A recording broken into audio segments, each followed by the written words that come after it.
Մենք հիմա այս այցից չպետք է այսպիսի չափազանցված սպասելիքներ ունենանք։ Այն փաստը, որ այցը կայանում է, ինքը արդեն իմիջիալոց ես ձեզ ասեմ 2 տարի առաջ նման այցի լինելը արդեն չափազանցված սպասելիք կհամարվի։ Գուցե նույնիսկ մի տարի առաջ, գուցե նույնիսկ 6 ամիս առաջ չափազանցված սպասելիք կհամարվի։ Այսինքն նկատի ունեմ այդ ակնկալիքը արդեն իսկ կայացել է եւ իմ պատկերացրած ակնկալիքը այն է, որ սա այս այցը պետք է ապահովի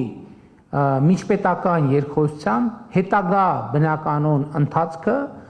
եւ մեր տրամադրվածությունը այդպիսին է։ Ես իհարկե ուզում եմ ասել նաեւ, որ իհարկե պատրաստվում եմ Թուրքիայի նախագահին շնորհակալություն հայտնել այս հրավերի համար եւ նաեւ պատրաստվում եմ հրավիրել նրան մասնակցություն ունենալ Հայաստանում հաջորդ տարի գարնանը, գիտեք, որ Երևանում տեղի է ունենալու Եվրոպական քաղաքական համայնքի գագաթաժողովը, որը իմիջիալոց Երևանում տեղի ունենալու այդ թվում Թուրքիայի աջակցությամբ, որովհետև Թուրքիան նույնպես Եվրոպական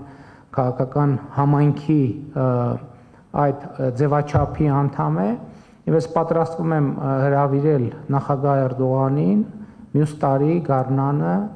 իհարկե ամսաթվերը դեռ ճշտվում են, մասնակցելու Երևանում Եվրոպական քաղաքական համայնքի